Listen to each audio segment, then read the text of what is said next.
Hello guys, assalamu alaikum. This is Abdullah Khan Pavel. You are watching Net Cyclist. তো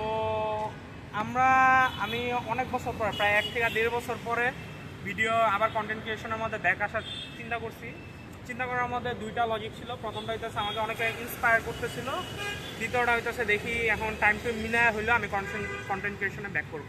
তো full set up camera সব কিছু নিয়ে ready. আর সবচেয়ে বড় চমক হইতেছে আপনাদের জন্য, সেটা হইতেছে আপনারা জানতেন আমাদের জন্য ওই জিটিটা ছিল, আগে আমরা জিটিটা ইউজ করতাম, কিন্তু চমকটা আগেই দেখে ফেলছে মনে হয়। আমি এটা ব্লার করে দেবো, সমস্যা নাই এডিটিংয়ের সময়। আরেকটা চমক হইতেছে আমরা একটা 29-এর সাইকেল, যেটা আমার ড্রিম বিল্ড ছিল অনেক দিন যাবত বিল্ড করার, যদিও ড্রিম বিল্ড পুরোপুরি কমপ্লিট হয় না, আরও কিছু পার্টস আপডেট করব, তারপরেও 29-এর একটা বিল্ড করছি। কেমন? তো রিদিকের মধ্যে সবার প্রথম আমি যেটা বলতেছি, এটার ফ্রেমটা অ্যাকচুয়ালি রিদিকের সেকেন্ড হ্যান্ড কেনা হয়েছে, রিদিক 29 এর আলট্রা মডেলের। তো এরপরে সবচেয়ে বড় আকর্ষণ বলবো না, এইটা হইতেছে সাসপেনশন। এটা হইতেছে ভবানীর একটা ইয়ার সাসপেনশন, যেটা 150 mm পর্যন্ত এক্সপেন্ড করা যায়, আর 100 mm পর্যন্ত আবার হলো ওটা ডিক্লাইন করে ছোট করা যায়। তো এই সাসপেনশনটার মধ্যে আমি অ্যাকচুয়ালি সাসপেনশন নেওয়ার ইচ্ছা ছিল হয়তোবা সান্তারুর আপনার ইপিক জোনটা, আর না হলে আরেকটা ইচ্ছা ছিল সেটা হলো রকশক এয়ারের। তো দুইটার একটাও প্রথম কথা হচ্ছে বাজেটে মিলতেছিল না, বাজেট অনেক বেশি। সান্তারুর এপিক জোনের প্রাইস প্রায় 17-18 হাজার টাকা, রকশক এয়ারের প্রায় 20-এর উপরে। তো বাজেটে মিলতেছিল না। দ্বিতীয় কথা হচ্ছে সাসপেনশন দুইটা মার্কেটেও অ্যাভেলেবেল ছিল না। তো আমাকে সাইকেল সিটির মধ্যে সাইকেলটা বিল্ড করা হয়েছে। সাইকেল সিটির সব কিছু বিল্ড হয়েছে, আমার তখন সাসপেনশনটা চেঞ্জ করার ইচ্ছা ছিল না। এটা স্টকের মধ্যে আপনার XCM এর 100-এর একটা নন লকআউট সাসপেনশন ছিল, কিন্তু তখন আমার তামিম ভাই বললো সাইকেল সিটি যে এই সাসপেনশনটা নিয়ে নাও। তো তখন এই সাসপেনশনটা আমার নিয়ে নেওয়া হয়েছিল। তো সাসপেনশনটার মধ্যে একটু সামনে আসো, এদিক দিয়ে আসো। তো সাসপেনশনটার মধ্যে এটা হইতেছে অ্যাডজাস্টেবল হলো লকআউট। তো এটা দিয়ে আমি অ্যাডজাস্ট করতে পারবো, আমি কতটুকু দাবাইতে চাইতেছি কমাইতে চাইতেছি, যে এইভাবে অনেক কমে গেছে। আমি যদি পুরাটুক যদি করে দিই এটা একদম পুরো লক হয়ে যাবে। এই যে আপনারা একটু দেখেন পুরাপুরি লক হয়ে গেছে, একটু লো ডাববে না। আর যদি এটা যে আরেকটু যদি করি, এখন মনে কর আনলক হয়েছে বাট অনেক প্রেশার দিতে হইতেছে। আর যদি এটা যে ফুল যদি করি, নাইলে এটা একদম পুরো হালকা প্রেশারেই একদম পুরো ডাবতেছে। তো এটা হইতেছে এই সাসপেনশনের একটা বিশেষত্ব। এছাড়াও আর ভালো লাগছে সাসপেনশনটা, মোটামুটি ঠিক আছে। কিন্তু আমার এটার প্ল্যান হইতেছে পরবর্তীতে XCM এপিক জোন, সান্তারুর এপিক জোন, আর না হলে রকশক ইয়ারটা নেওয়া।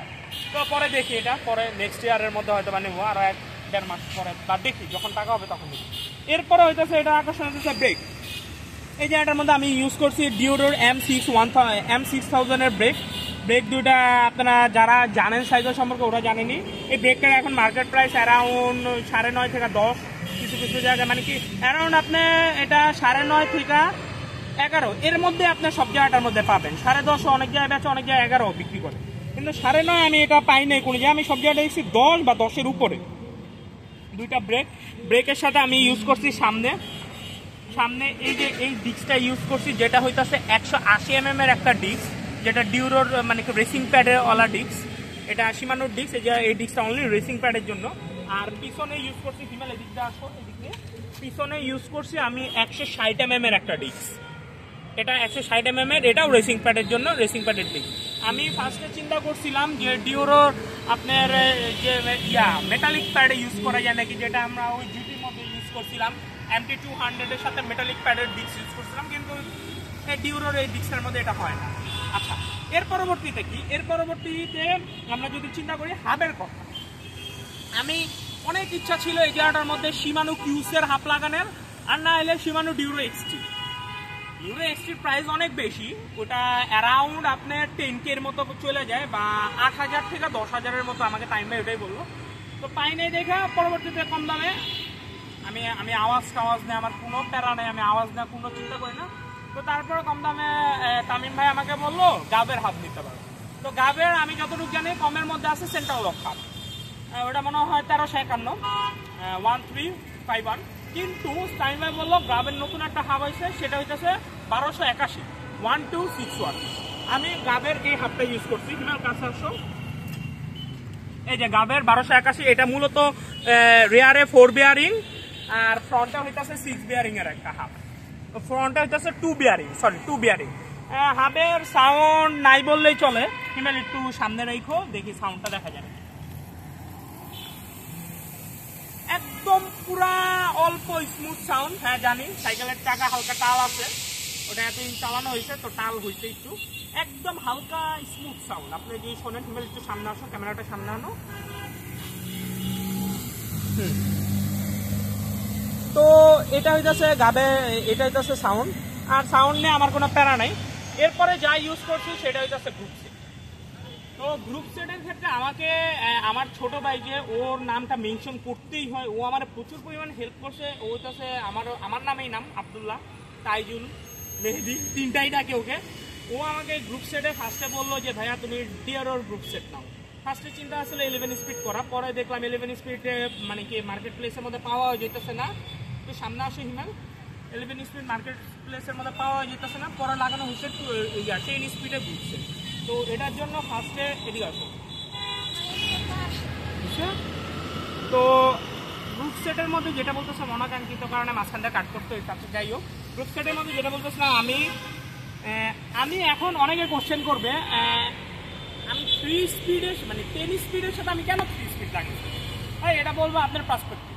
আপনি আপনার পার্সপেক্টিভে যদি মনে করেন আপনার 3 স্পিডের সাথে 10 speed comfortable, you can use. অনেকে 3 স্পিডের সাথে 2 স্পিডে লাগে, বাট বেশিরভাগ সময় 1 স্পিড লাগে। বাট আমি রাইডিংয়ের জন্য আমি 10 স্পিডের সাথে 3 স্পিড লাগিয়েছি। তো আমি গেলাম শাকিল ভাইয়ের কাছে, বাইক শপ বিডি, ওনার কাছে দেখলাম ওনাদের ওয়েবসাইটের মধ্যে 3 স্পিডের শিফটার ইনটু 10 স্পিডের শিফটার দুইটাই অ্যাভেলেবেল। দুইটা অনেক কম প্রাইসের মধ্যে পাইছে, যেটা মনে হয় আমার থেকে 2200 টাকা আসছিল, উনি মনে হয় খুব সম্ভবত ওইটা, হ্যাঁ 2200, 2100, এরকমই রাখছিল। এই যে এটা হচ্ছে ডিওরোর সেই শিফটার, এটা 10 স্পিড আর এটা 3 স্পিডের। আর ডেরার কথা যদি বলি, তুমি নিচে আসো, ডেরাটা হইতেছে শিমানো কিউসেট ডেরা সম্পর্কে অনেকে হয়তো বা অনেক কিছু চিন্তা করে যে কিউস কেন লাগাইলো ডিওরো বাদ দিয়া। তাই কিউসটা লাগাইছি। প্রথম কথা হইতেছে এটার মধ্যে ক্লাচ আছে, হ্যাঁ ডিওরোর মধ্যে ক্লাচ আছে। এটার প্রাইসটা হালকা একটু কম, কিছুটা কাছাকাছি 3400-3500 এরকম করে বিক্রি করে। তো সবচেয়ে মজার বিষয় হইতেছে এটা হইতেছে 10-11 দুইটাই সাপোর্ট করে এই ডেরাতে, এটার জন্য আমি এই কিউসটা নিছি। এরপর যদি আসি, এরপর হইতেছে চেন আর ক্যাসেট।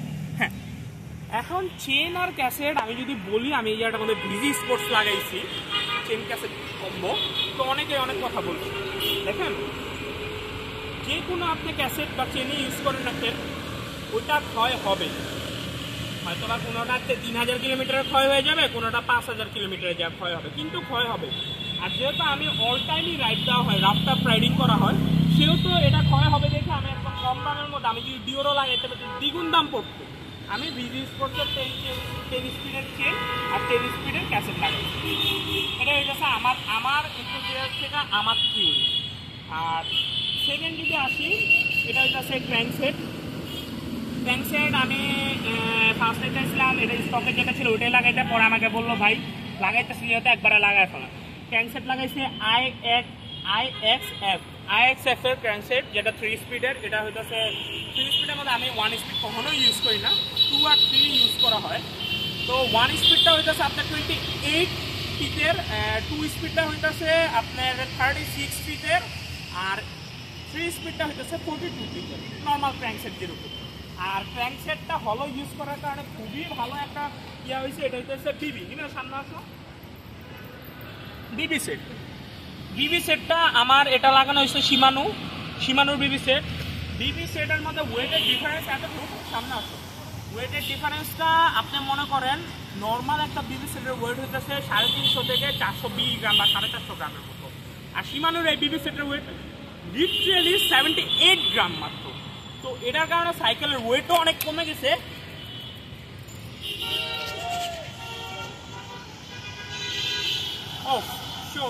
এটা একটা আনফর্চুনেটলি সাইকেলের ওয়েট দেখাইতে গিয়ে এমনই অ্যাকশন ক্যামেরা যাইতে ছিল, কিছু হয় নাই। তো এই বিবি সেটটার কথা যেটা বলতেছিলাম, এটা 78 গ্রাম। তো এটার কারণে সাইকেলটা ওয়েট অনেক কিছুটা কমে গেছে। সাইকেলে অ্যারাউন্ড ওয়েট আপনার হইতেছে 12 থেকে 13 বা 13.5 কেজির মতো, 13.5 কেজির মতো হবে, 12 কেজি কম বলে ফেলছি, 13.5 কেজির মতো হবে। তো এই হইতেছে মূল সেট আপ। আর এই জায়গাটার মধ্যে আমি যে আমার ছোটো ভাইয়ের কথা বললাম আবদুল্লাহ, তো ও আমাকে প্রচুর হেল্প করছে সবগুলা হলো পার্টস খুঁজা বেড়ানোর মধ্যে কোনটা নিলে বেটার হবে ওটার ক্ষেত্রে হেল্প করছে। আর আরেকটা বিষয় হইতেছে কি, সত্যি কথা বলতে এখনও ওর দেওয়া অনেক পার্টস ইউজ করতে হয়, যেমন হ্যান্ডেলবারটা দেখাও, হ্যান্ডেলবারটা ওই ভেলোসের স্টকের, এটা ওর নিজের হ্যান্ডেলবার ছিল, ওটা আমি ইউজ করতেছি। এরপরে আবার ওর যে হলো ও নিজে দুইটা ডিস্ক ও নিজে আমায় দিছে অ্যাডপ্টার সহ, এটাও ওর ইউজ করতেছি। তো অ্যাকচুয়ালি ও আমার প্রচুর পরিমাণে হেল্প করছে। আবদুল্লাহ, তুমি ভিডিওটা দাও, অসংখ্য ধন্যবাদ তোমাকে। আর হোপফুলি তোমার যখন পার্টসগুলো লাগবে আমি ফেরত দিয়ে দেবো, কোনো প্যারা নাই। আর আর যেটা বলবো, তো তখন এনকোচেঞ্জের কারণে আমি আরেকটা জিনিস লাগাইছিলাম, সেটা হইতেছে এই যে স্পিডোমিটার ওয়েস্ট বাইকিংয়ের, এটা এক্সেসরিজের মধ্যে পড়ে, কিন্তু এটা সাইকেল পার্টসের মধ্যে পড়ে না। ওয়েস্ট বাইকিং এটা নতুন আসা ওয়ারলেস স্পিডোমিটার, এটা তাইমদাই আমার কাছে রাখছিল, সে অনেক ডিসকাউন্ট দিচ্ছে আমাকে, অনেক কিছু অনেক কম দামের মধ্যে দিচ্ছে, নাহলে আমি এত ইয়াতে এটা বিল করতে পারতাম না। আর সেকেন্ড, আপনার জন্য একটা কোশ্চেনটা হইতেছে, আপনারা অনেকে আমাকে ভুলে গেছেন, আবার অনেকে আছে আমাকে মনে রাখছেন, ডাজন্ট ম্যাটার। কোশ্চেনটা অ্যাকচুয়ালি সাইকেল অ্যাক্সেসরিজ রিলেটেড। এটা হইতেছে সিট পোস্টটা চেঞ্জ করা হয়েছে, এটা কিউবের VNEC ভেনকের একটা সিট পোস্ট। এখন গেস করেন এই সিট পোস্টটার প্রাইসটা কত হইতে পারে।